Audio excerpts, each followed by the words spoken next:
नमस्कार, मी शिवानी साळुंखे. आपण पाहताय न्यूज 99. पाहूयात आजच्या ताज्या घडामोडी.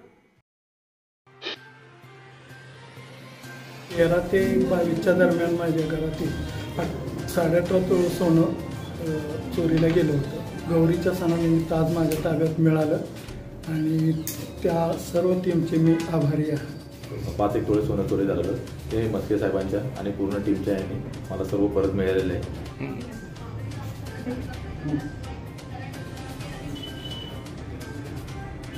सातारा शहर पोलीस स्टेशनच्या हद्दीमध्ये दिनांक 13/6 एक घरफोडी झाली होती. त्यामध्ये 3 आरोपी होते. त्यातला एक आरोपी चोरी करत असताना मयत झाला होता आणि त्यानंतर त्यामध्ये जवळजवळ 6 तोळे सोनं हे चोरलं गेलं होतं.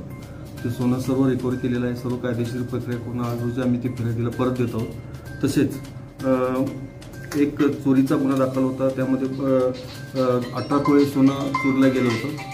ते देखील आम्ही 2 महिन्यात रिकव्हर केलेलं आहे. असं जवळजवळ एक 23 तोळा सोनं आज रोजी आम्ही फिर्यादींना सर्व कायदेशीर प्रक्रिया पूर्ण करून त्यांच्या ताब्यात देत आहोत. दिलीप वामन भोसले, डिफेन्स कॉलनीमध्ये मी राहतो आणि माझी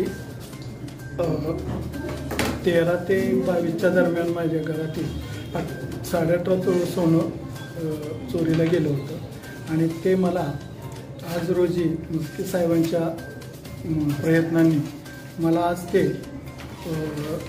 गौरीच्या सणानिमित्त आज माझ्या ताब्यात मिळालं आणि त्या सर्व टीमचे मी आभारी आहे.